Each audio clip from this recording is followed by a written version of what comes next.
Hello students, welcome back. In today's lecture, we're going to start on a brand new topic, the lymphatic system. The primary purpose of the lymphatic system, or the primary function of the lymphatic system, is to bring tissue fluid back to the circulatory system. This is the function I'll be explaining today. In order to do this, we'll need three components. We'll need to draw tissue and tissue cells. We'll need to draw a capillary bed, which is part of the circulatory system, and we'll need to draw the primary component of the lymphatic system, lymphatic vessels. First, we'll draw all of the components, then we'll look at each of them in turn. Let's draw these components.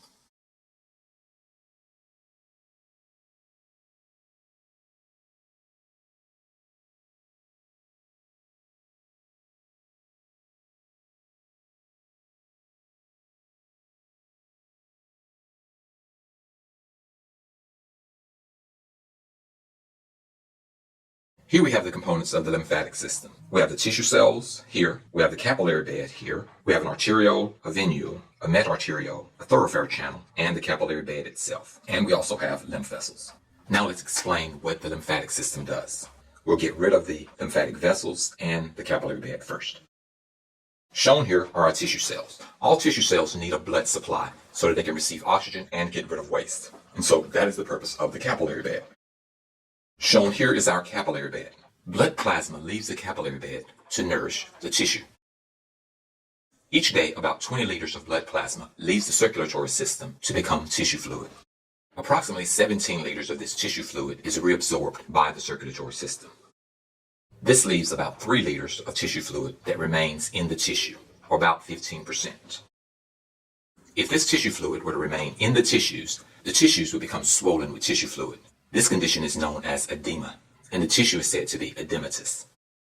This condition is prevented by the lymphatic system. Let's now represent the lymphatic vessels of the lymphatic system. Shown here in green are our lymphatic vessels. The tissue fluid that is not returned to the circulatory system enters these lymphatic vessels. This tissue fluid eventually makes its way back to the circulatory system. Once this tissue fluid enters the lymphatic vessels, it is now called lymph. So the tissue fluid that's found within the lymphatic vessels is known as lymph.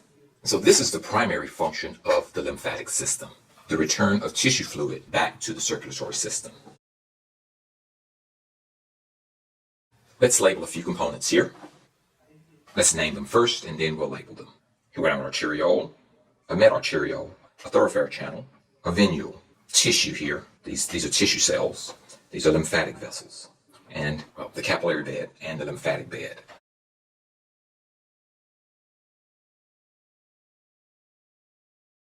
Just to recap, we have tissue. The tissue needs to be nourished with tissue fluid. That's provided by the circulatory system. The blood travels into the capillary bed, and the blood plasma leaves the capillary bed and enters the tissue. At this point, the blood plasma is known as tissue fluid or interstitial fluid. Approximately 20 liters of blood plasma enters the tissues every day, and about 17 liters is returned to the circulatory system. This leaves about 3 liters, or about 15% of the tissue fluid remaining in the tissue. If this were to remain, we would have a condition known as edema, or the tissue would become edematous. To correct this problem, we have the lymphatic system. The remaining 3 liters, or 15% of the tissue fluid, enters the lymphatic vessels. And these lymphatic vessels eventually make their way back to the circulatory system, returning all of this fluid to the circulatory system. And this is the primary function of the lymphatic system. And that concludes this first lecture on the lymphatic system.